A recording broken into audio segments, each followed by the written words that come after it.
There's a story in 1 Corinthians of a man sleeping with his stepmom. And St. Paul writes to the church and says, hey, you all are celebrating this because of how progressive and forward-thinking you are, but for the love of God, this is evil. So evil, in fact, you probably need to kick the dude out of the church. Please stop. Now, notice that Paul wants the man kicked out of the church. Paul is highly aware of the power dynamics at play in his society, so it's pretty likely that this is a coercive, non-consensual relationship. So Paul appropriately wants to discipline the man, not the woman.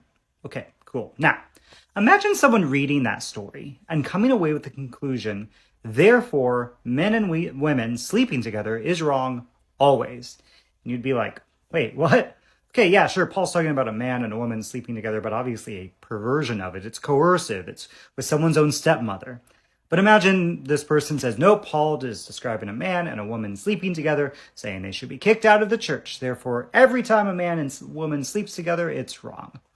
Now, clearly, this person is dramatically misinterpreting scripture. Like, please, someone send them back to Sunday school using one story of someone doing something pretty egregious in the category of hetero lovemaking.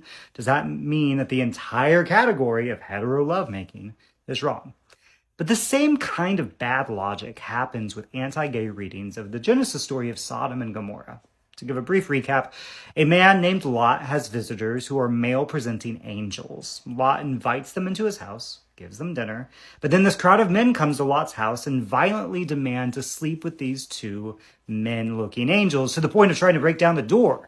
Lot refuses, offers his daughters instead, which is a dick move, Lot, but not our topic for today. So what's clearly being described in Genesis is rape. It's a group of men using violence in an attempt to violate two strangers. It's evil.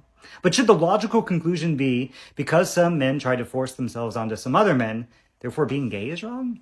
No, that just does not logically follow. And nor does scripture say anything like that. Sodom was going to be destroyed prior to this incident. That's why the angels are there in the first place.